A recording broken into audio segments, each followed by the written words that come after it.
Hello, this is Stephanie. And this is Brian. Welcome to episode 4 of the making and the remaking of a codependent mind.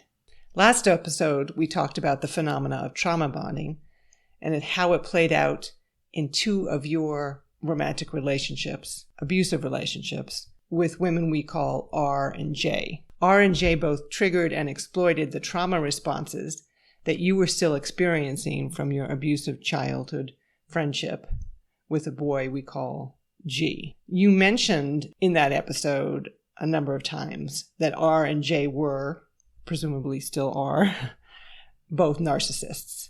And unlike with G, their abuse was narcissistic abuse. From all the reading and researching that we've been doing on narcissism, it really is not a big surprise. There definitely seems to be a toxic link between narcissism and codependency specifically. So that's actually why we decided to devote a whole entire episode to narcissism, just to kind of get an understanding of what it is. Now, you didn't understand at the time of these relationships that they were narcissists. In fact, you didn't even seem to understand what narcissism really involved. Right. Yeah. I mean, there's not a lot I really understood at all. I mean, I didn't understand what codependency was. Or it would have been immensely helpful to understand even half of what I understand now at this point. But we should get into, I guess, the specifics of what we've come to find to be kind of the collection of behaviors that are commonly seen as narcissistic behaviors. There's a lot of information out there on narcissism. So I thought I'd just list off some of the common characteristics. There's an inflated sense of importance and an excessive need for attention and admiration. There's a need to feel superior to other people. They're usually paranoid or easily slighted. There's a lack of empathy, and there's an inability or unwillingness to recognize the needs and feelings of other people. And then there's a difficulty in regulating their own emotions and behaviors for a large part. And ultimately, narcissists never wind up taking responsibility for their own behavior. So listening to those characteristics of narcissists and thinking about the way that we talked about codependency in the previous episodes, you can kind of get a sense of why there is such a toxic connection between narcissism and codependency. You have on the side of the narcissist someone who lacks empathy and really has an inability or unwillingness to recognize the needs or feelings of others. And then, yay, here's a codependent who doesn't feel he or she has the right to have their own needs or feelings. Right, so exactly. They're not going to make demands on the narcissists. Also, you have on the side of the narcissist difficulty regulating their own emotions and behaviors because they don't feel like they should have to because they're the most important person in the world. And then you have on the side of the codependents, someone who is trained, possibly by a narcissist or by another kind of abusive situation, someone who was trained to regulate the emotion and behaviors of another person, to believe that it was his or her job to regulate emotions and behaviors of another person. Right. And then all these things about kind of this excessive need for admiration and validation and things like that. The codependent person is set up to do that too. I mean, that's just, they're primed to tell people what they need to hear. In my case, it just goes back all the way back to the G relationship. And there's a through line all the way up to those relationships of just validating other people to try to survive social situations. So the narcissistic abuse would be abuse that emerges from those traits. Right, like controlling behavior, entitlement, the need to always be right or feel superior, avoiding taking responsibility for their words or actions, gaslighting, rage or contempt type behaviors, verbal abuse, things like condescension, belittling, insulting, coercion, manipulating, and then, just taking advantage of other people to fulfill their own needs. And you experienced all of that in both of these relationships. That's correct. The narcissist ends up triggering the traumatized codependent person through their abusive behaviors. And then the codependent person then buys into the narcissistic visions and provides the validation the narcissist needs in order to keep themselves safe from the abuse. So the two work in concert that way. In effect, the narcissist is getting their needs met, while the codependent person is just behaving reflexively in the ways they taught themselves to survive. And so the two just work perfectly together for a while, obviously.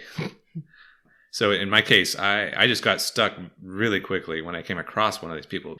First of all, they had to express interest in me because I didn't really have agency.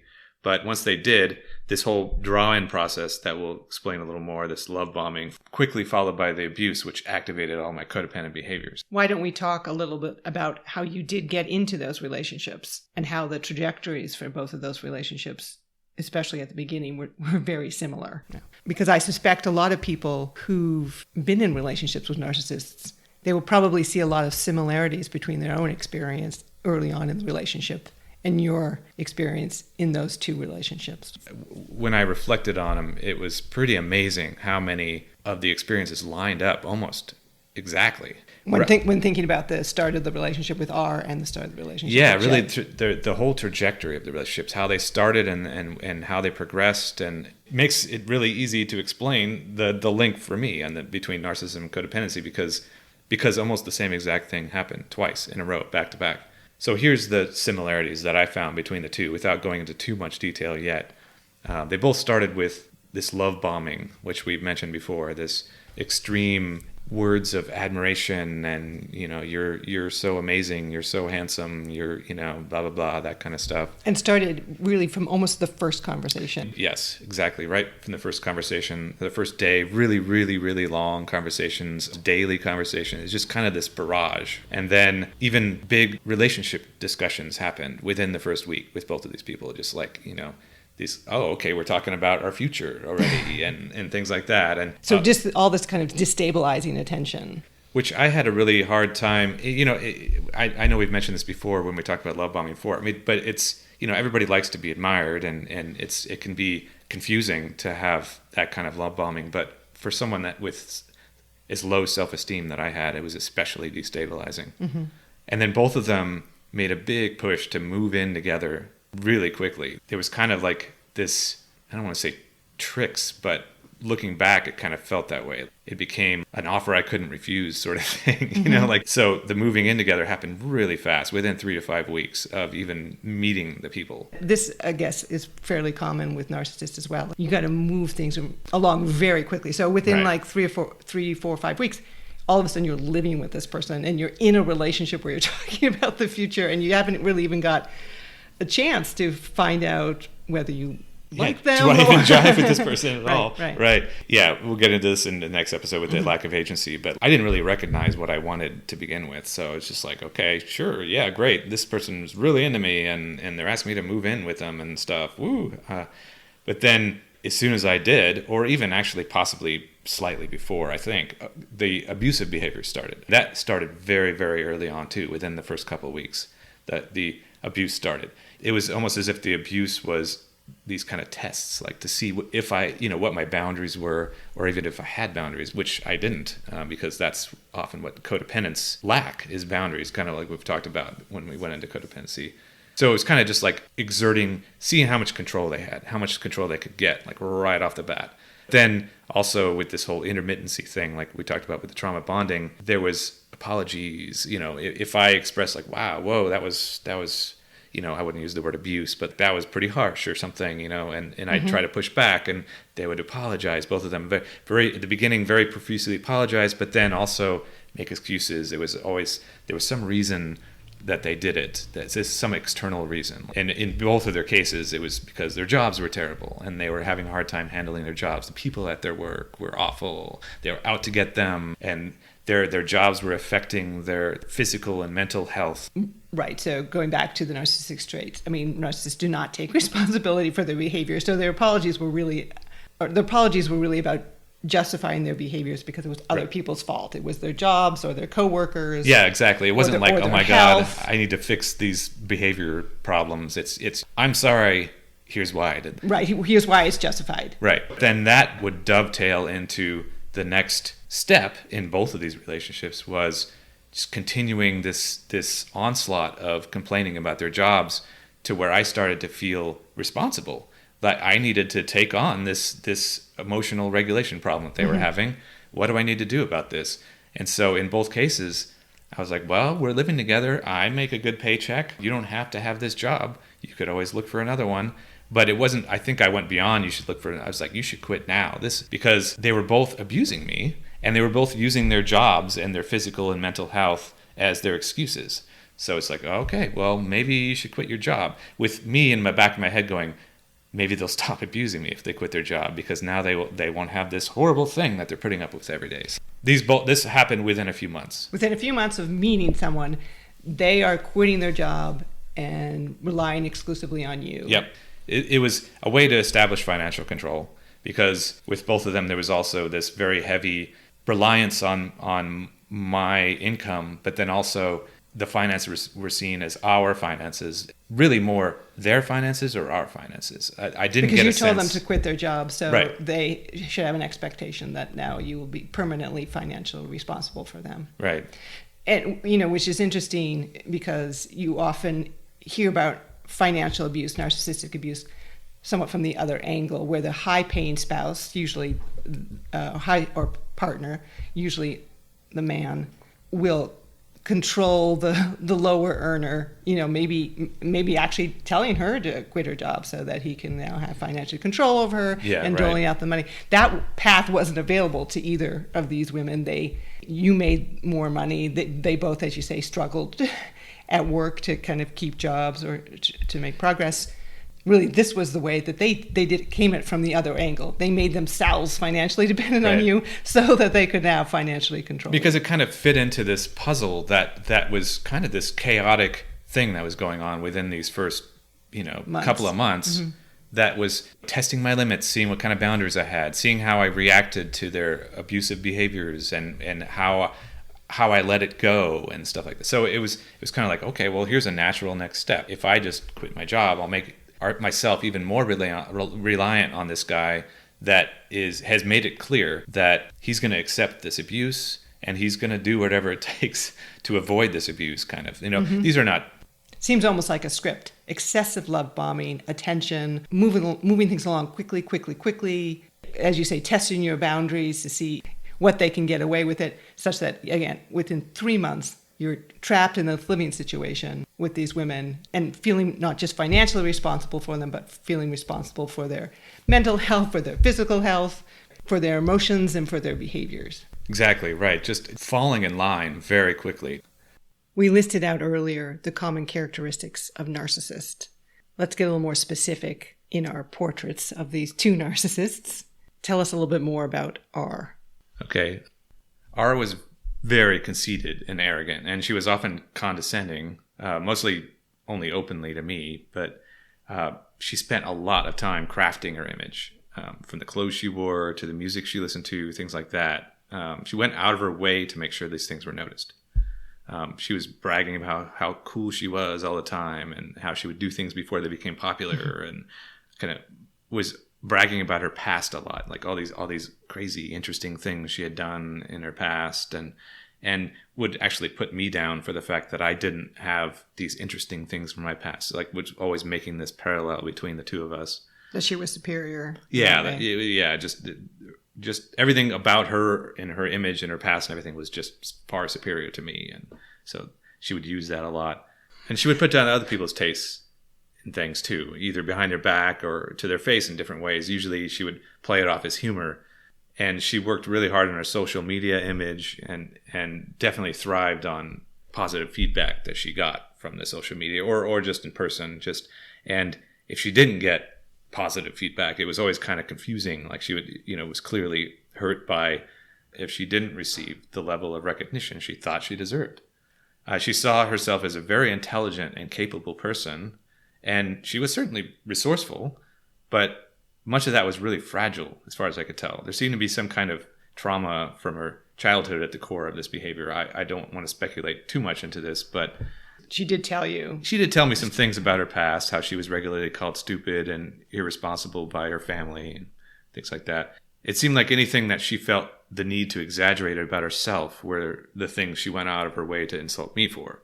So she called me stupid on almost a daily basis in various ways, sometimes just indirectly by like ridiculing or belittling the things that I did or said, and then other times just directly, like flat out just calling me stupid or other names, and often mocked me, it's kind of like the childhood bullies would do, just like kind of just mocking behaviors. And she would try to pass this off as humor also. Like I said with other people, like just she tried to pass her behavior off as humor much of the time, especially if she went too far, but then would wind up just insulting my sense of humor after that. So it would wind up being this kind of double wave of insult. That's a good example of gaslighting, which we've mentioned a couple of times, and what we talked about in the last episode. I'll just explain it again in case people are unfamiliar with that term. It actually comes from a very old movie, I can't remember who starred in it, where a husband was trying to drive his wife crazy. And the methodology he took was to go up into the attic. Their home was lit by gas lamps. So he'd go up in the attic and he would every day turn down the gas lights in very small amounts.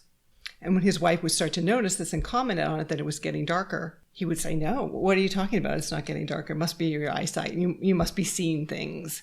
So the process of gaslighting, again, is not just to lie to the person, deceive the person. It's to destabilize the other person and make them think that their version of reality is not correct, that they have no grasp on reality. So R would insult you, and when you would call her out on that as saying something unkind or abusive or hurtful, she would try to substitute that actual reality with her reality, which was like, no, it's just you don't have a sense of humor. You're the problem in this equation. And then, so the next time she says something hurtful or insulting, you check yourself a little bit, like, oh, maybe she's just being funny and I'm just being too sensitive. You start to doubt yourself, which is the point of gaslighting. You doubt yourself and your own sense of reality. And you've described R as a successful narcissist in that she did have a wide circle of friends who would validate her version of herself and her version of your relationship and her version of reality. So that made the gaslighting even more effective. Well, that and the fact that the majority of her abuse was hidden from others too. So it was kind of in the privacy of our own home most of the time. So, for example, we'd be in social settings and she'd have kind of like code word ways of insulting me that she knew others wouldn't catch on to. Like, say, saying the word vulture because of my posture or something like that. She would just say vulture and look at me like that. And so it was, obviously she knew this was not good behavior, so she was hiding it from other people. But then also I could tell she was rating my performance the whole time we were like in these social settings. So as soon as we were back behind closed doors, then she can let loose and let out all the abusive language that she had wanting to be used the whole time. Once we were in a private setting, the insults were about absolutely everything. It wasn't just like calling me stupid. It was the way she insulted the way I dressed, the way I walked, the way I talked, the way I breathed, the way I ate my food. She body shamed me. It was pretty much every aspect of myself, my body, my personality, the way I presented myself. Everything was insulted and undermined, and that went into the gaslighting because I started to believe these things about myself. She seemed to only see me as an extension of herself, is what I came to find. Which is really the issue of boundaries. Narcissists have no boundaries on the other way, in the sense that everyone is resourced to them. Yeah, right. And you, kind of trapped in codependent behaviors, had no boundary against that as well. She also took several actions that amounted to financial abuse. Like what we said earlier on about how she quit her job early on. And then from there forward, it was just kind of this sporadic part-time jobs. It was always kind of just, I was allowing her to explore different, personalities and different ways of being interesting, But as you said, she dictated everything you did with your money. Yeah, she was promoting this kind of extreme recklessness and irresponsibility when it came to our finances. And I never felt as though really I had a say in any of this. And to what end was the spending directed? At the root of it, she wanted and felt entitled to really a unique and exciting life. And she was expecting me to provide that, either financially or some other resources. So we ran up a huge amount of credit card debt and lived from paycheck to paycheck for that entire relationship because of that. We were always spending beyond our means. You used the word fragile earlier to describe R's sense of her own self-worth. I think that's a good word to use in reference to narcissists, because even though they can come off as extremely confident, that confidence rests on extremely shaky internal grounds. It's almost wholly dependent on external validation. Yes, R was constantly looking for ways to make herself seem more interesting or exciting, and she needed a partner that was not only a perfect reflection of that image that she was trying to push of herself, but also one that could help provide things she thought she needed and was entitled to when it came to making her life look more interesting and exciting to other people. So when that person was unable to provide these things at any given moment, that's when she lashed out with the abusive behaviors. And that person, unfortunately, for 8 some years, was you. Yes, I was always on alert for potential abuse, and I was in a permanent triggered state the entire time. It sounds like a replay of the G relationship. The behaviors that you developed to survive the G relationship as a young child, those were taking on responsibility for others' emotions and needs, the one-sided caretaking, the people-pleasing, the no boundaries. Those were all activated in your relationship with R, and then the trauma that you were already living with was extended. Yeah, and I think it actually became more severe as a result of that relationship. And it left you vulnerable to another narcissist. Yeah. So let's hear a portrait of that, of Jay's narcissism. So Jay had many of the same sorts of traits, obviously, but was far less successful at getting other people to actually buy into those images than R was. That is, she didn't have nearly as many friends, and she actually rubbed a lot of people the wrong way. She had this kind of bizarre way of presenting herself, especially online. Most of the time she was trying to put herself out there online. She exaggerated her interests, like R too, but in such extreme ways that I think it was pretty obvious to the average person that she was insincere or even just looking for attention. It was like she needed to be the number one fan with every interest that she latched herself onto.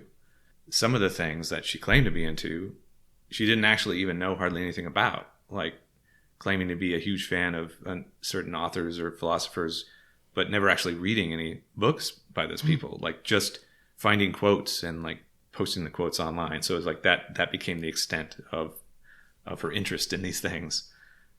She was also extremely immature. These kind of childish characteristics, and in many ways she acted like a young child, including temper tantrums, childish eating habits, and other kind of bizarre, like almost comical kind of immature behaviors. She also spent a lot of time on her public image, mostly online. She was active on a lot of forums, not just social media. She spent a lot of time working on her image, what to show, what to say about herself, what not to show, commenting on other people's things, like love bombing people's posts, but also kind of like berating other people's posts. She regularly would get into arguments with people and then block them. I saw this happen all the time. She must have had hundreds of people blocked on Facebook. From what I've heard from other people who didn't really know her, she came off as completely crazy online. And like R, she was super paranoid and would get confused anytime someone didn't like her or said something negative about her. Like she was always assuming there was something just terribly wrong with the other person. Really difficult time getting along with people. Right. As I said, with both of those relationships, they had this problem with work and physical and mental health. And her in particular, she had this kind of mysterious illness that apparently she had had for years, decades. And she pushed this, at the time she called it Lyme disease, chronic Lyme disease. She got bit by a tick years ago. She diagnosed herself. With chronic Lyme disease, Yeah. and this was causing all these problems, with her health, immune system, tiredness, different things.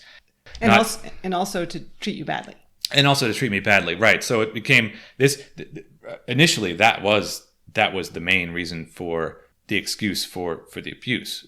Right off the bat, when she was still making excuses for the bad behavior. Like later, like both of them, R and J, stopped making excuses entirely. It was my fault that these abusive behaviors were happening. No ownership whatsoever. I mean, that's a common narcissist thing too. But in the beginning, it was just like, having to, just not sure if I'm going to fall in line, so there had to be some excuses. So there's just like, well, I feel tired, so I'm sorry I acted that way, but it's because I'm tired. It's this health issue, All we have to do is figure out how to make sure that we have to figure out how to deal with this health issue of mine. Yeah, and it was like this illness thing was her identity online too. So it's just like any excuse. Every time she needed an excuse for anything, it was the illness, just, and she was on this quest to make sure everybody understood. She put a lot of people off and actually ended some of our combined friendships because of this attitude towards, like they had to all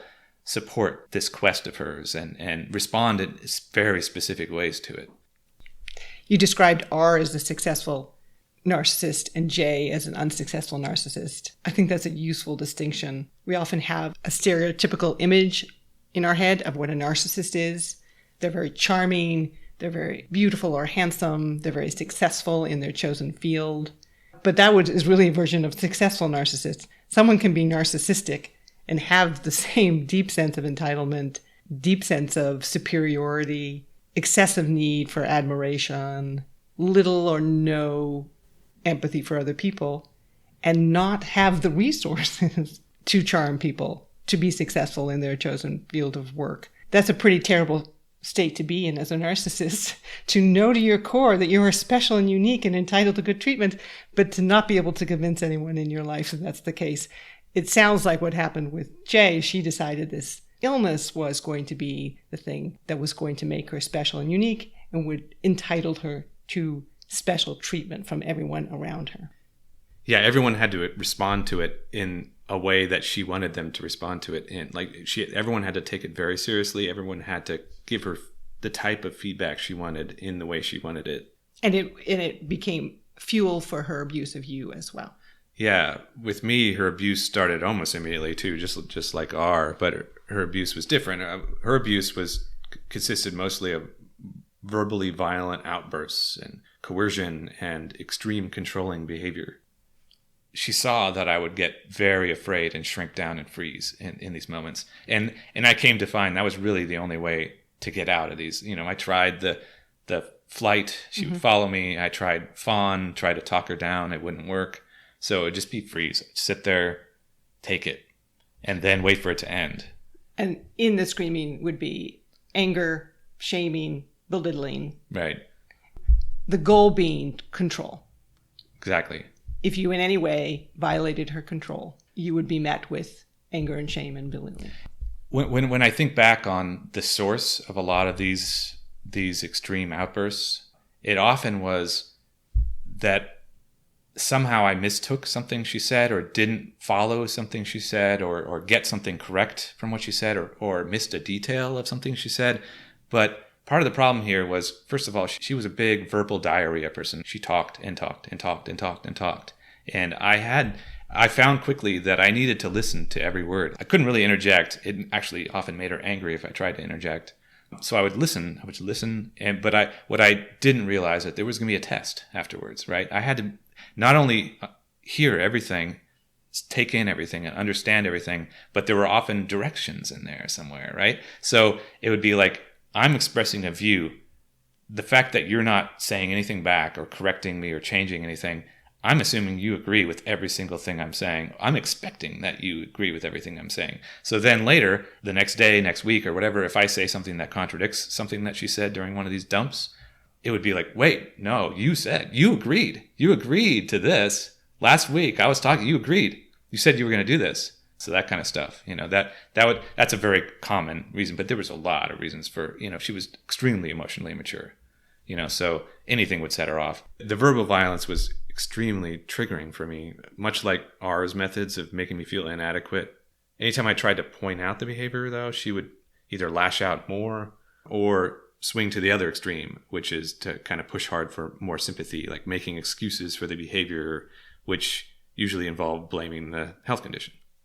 So this convinced the codependent parts of me really quickly that I needed to always be looking for ways to make her comfortable and safe. Because then you would be comfortable and safe. Yeah, as long as I kept her safe, I was going to be safe. So this became a continuous daily quest of mine that became all-encompassing. That I had this feeling of responsibility for caring for Jay in every way that I could. So similar to R, she quit her job very early on, as soon as she possibly could after we moved in together, then wound up never getting a full-time job again from that point forward. Sometimes she didn't even work at all. But like R, she was also completely dictating pretty much how our money would be spent, to where I really didn't feel as though I could ever really do anything for myself. I wound up doing pretty much everything for Jay in that relationship. So from providing the majority of her financial resources to doing all the grocery shopping, all the cooking, all the cleaning, all the house maintenance. And when she wasn't at work, which, like I said, was only part-time or not at all, she mostly just took naps, laid around in bed on her phone or sat at a computer and seemed to just be chatting with people or making comments on social media, watching YouTube videos, things like that. No matter how bad it got, though, I still never allowed myself to ever imagine ending that relationship. Which we explore more in the previous episode on trauma bonding. Right. So like with my blinders were completely on, and I continued to just do everything I thought I needed to do to survive the relationship by trying to keep her happy and safe, whatever it took to do that. At this point, you were pretty good at gaslighting yourself. Yeah. That is, denying your own reality and buying into the reality of the abusive person instead. Yeah, so after 12 years of narcissistic abuse, I really had no sense of my own reality. Any lingering sense of agency that I might have had before was pretty much wiped away at that point. So this is a tale of two narcissists, both with a deep sense of entitlement, deep sense of how special and superior they are. We have, on the one hand, R, convinced that she's entitled to a unique and interesting life, and if anything failed to live up to her expectations, or she felt small or threatened in some way, that was not her responsibility or fault. That was your failure. And the abuse would follow, the insulting, the belittling behavior, the gaslighting.